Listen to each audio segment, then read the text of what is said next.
are doing unicycle. That is right, folks. You think this course is hard enough with 2 wheels? Let's do it on 1 wheel. Yep, that's me. You're probably wondering how I ended up in this situation. I didn't want my opening to be that cheesy, so we're going to go ahead and stop the song right there. Hi, welcome to the Uni Verse. It's your lead explorer, Ty Tanker, here to talk a little bit about my experience riding 30 miles on a unicycle. I did do a deep dive while on a ride the other day, so you're going to see some footage from that. But you're going to see me popping in and out from time to time just to talk about some of the things that I forgot. And stay tuned at the end of the video because I am going to show footage of me breaking a world record. That's right, this is not an attempt. This is me breaking a world record. All right, so yes, I did it. I did 30 miles on my unicycle, and it took me just a little over 3 hours and 20 minutes to do so. Now, was that an amazing time for a unicyclist? Well, no. There were 4 of us in the 30-mile unicycle division, and I took 4th of 4, so no podium rewards for Ty. But it was so much fun. It was really fun to meet some of the other guys that were in the race, as well as getting to race alongside my longtime good friend Alex, who was the one who originally convinced me to do the race. So I'm really thankful to him for talking me into doing something so interesting and helping me participate in an event that both really pushed my physical and mental capabilities, but also allowed me to use the tools that I have in order to do some good for the world. So that was awesome.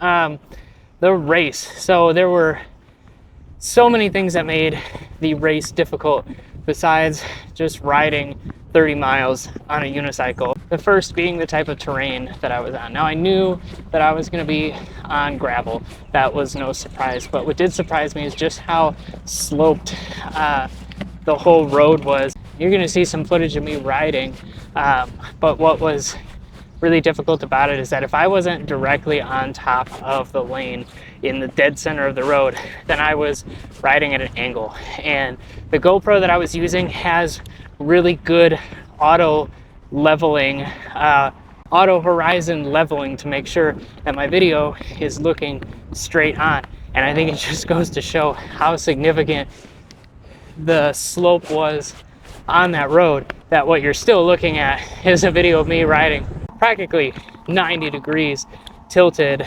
off of the angle of the road, which after a while really began to dig into the inside of my leg.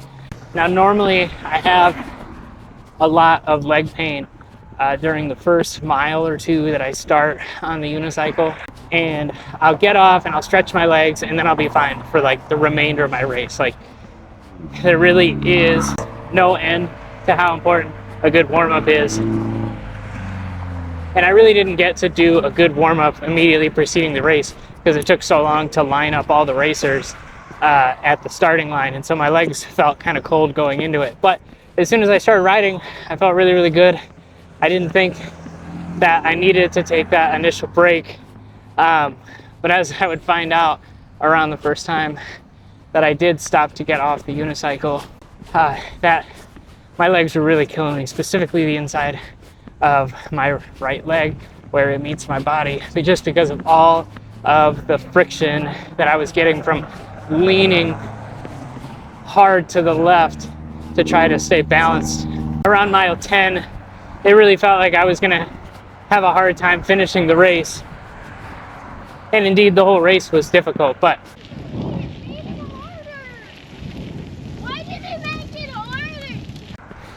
there was a moment where I didn't think that I was going to have the willpower to get back on and continue riding. Hey, me again. Did you miss me? I just jumped in to explain that this is the part really late in the race where I really didn't know if I was going to be able to finish. I hopped off the unicycle after doing a really long climb uphill, and instantly I started to feel all of the muscles in my legs cramp. I could feel every one of my quadricep muscles firing independently like cylinders in an engine, just bump, bump, bump, bump, bump, bump, bump, bump, bump, and they were tightening as hard as they could get, and it was really causing me trouble walking, even waddling over to the stop. And I realized that I'm out of water because there was one aid station in the whole race, and I was running solely on the little carbohydrate gels that I had coming out of my backpack. And it took me a long time before I really regained the ability to get back on my unicycle, because I wasn't sure if I was going to have to call somebody to come pick me up with my legs spasming so bad. But I took a really long break, and I stretched, and I had another carb gel, and we got back on the unicycle, and we finished. Some of the things that I learned while doing this race was just how important carbohydrates and electrolytes are in these distance rides. I had plenty of these carbohydrate gels that I was drinking periodically throughout the race, and I had no idea just how amazing it would feel every time I drank one of those, because I could feel it in my muscles almost immediately. Electrolytes also super important. I had 2 liquid IVs in my backpack with like 64 ounces of water, which I ran out of about 8 to 10 miles before the end of the race, which was arguably one of the most difficult parts of the race.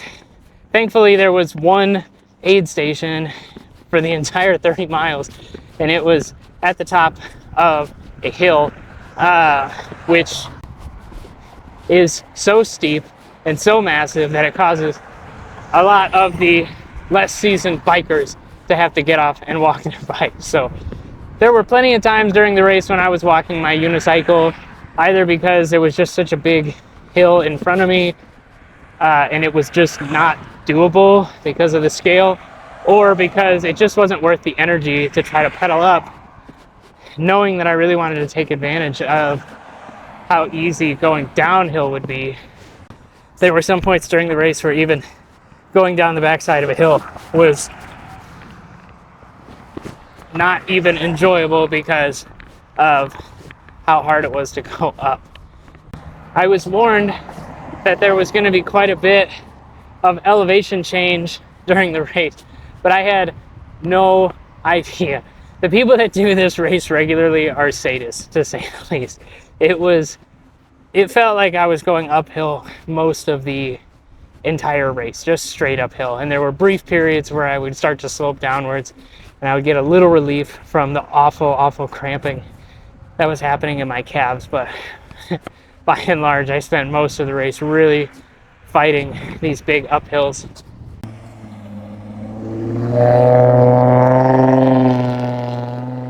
But the race was also a lot of fun. It wasn't all pain. There was some gain. Obviously, I love doing a race that pushes my limits. I had never done 30 miles continuously during training, ever. My longest race up to that point, I believe, was about 24 miles. And even that was broken up with a little lunch break. So getting 30 miles, no break, no stops, was the furthest I'd ever gone, and it really pushed my limits. And honestly, that's something that I'm really interested in, is going and doing a race that I didn't know if I was going to be able to finish. But getting out into a strange part of Michigan that I'm unfamiliar with, and being left with no other option but to push yourself past what you previously thought was possible, and completing the race was absolutely exhilarating. Especially crossing the finish line, as every single person is standing around the finish line to congratulate you for finishing the race, which I just thought was amazing.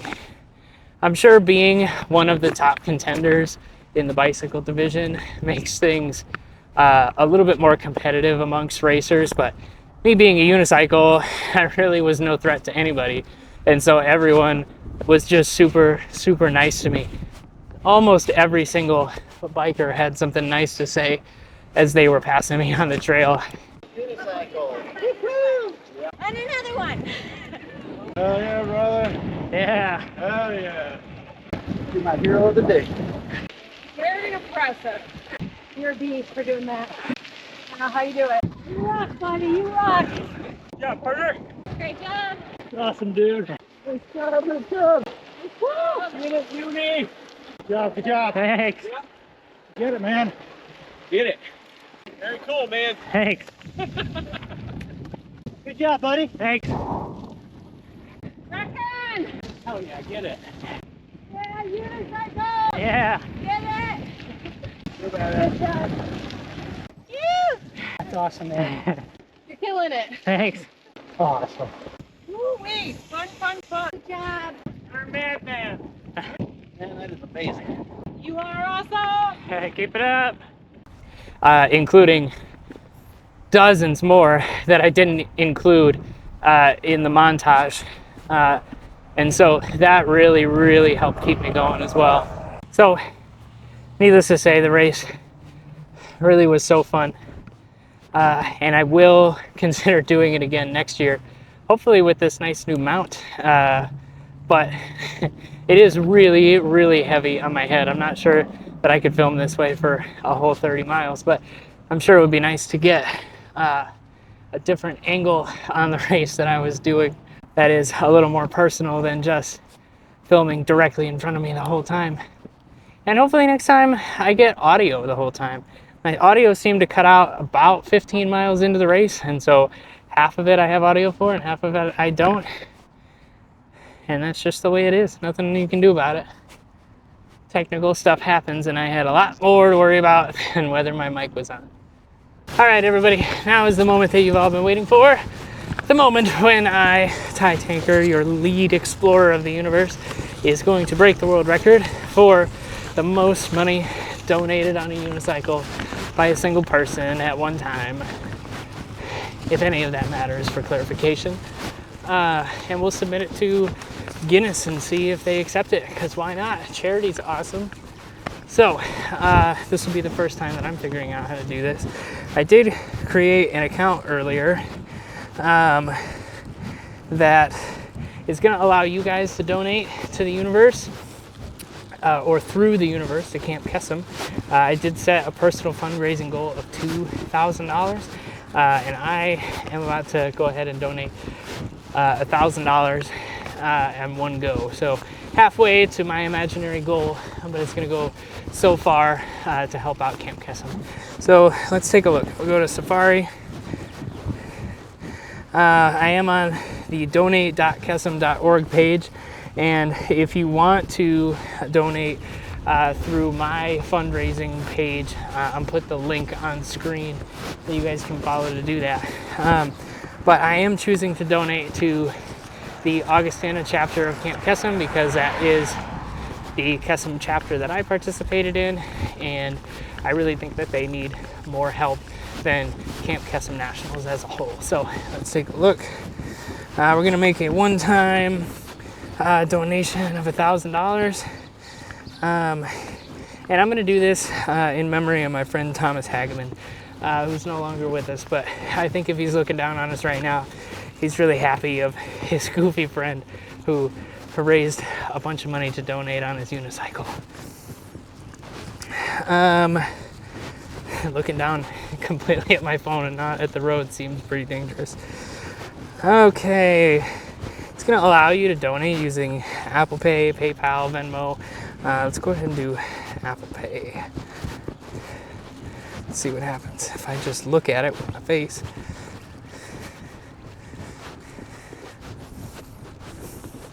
Awesome, and we did donate a little over $1,000 just to cover the fees that are taken by the website when you donate that much money.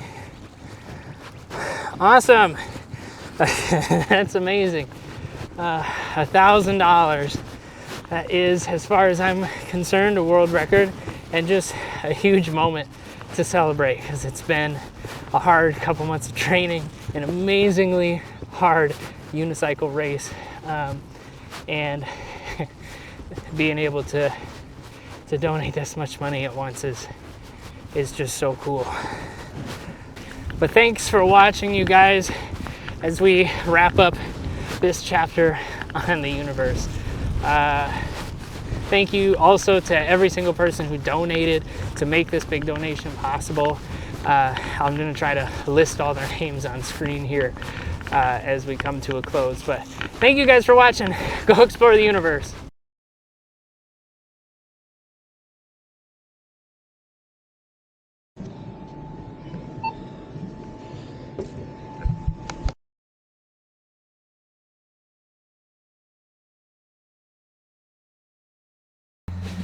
Hey, left the other half home.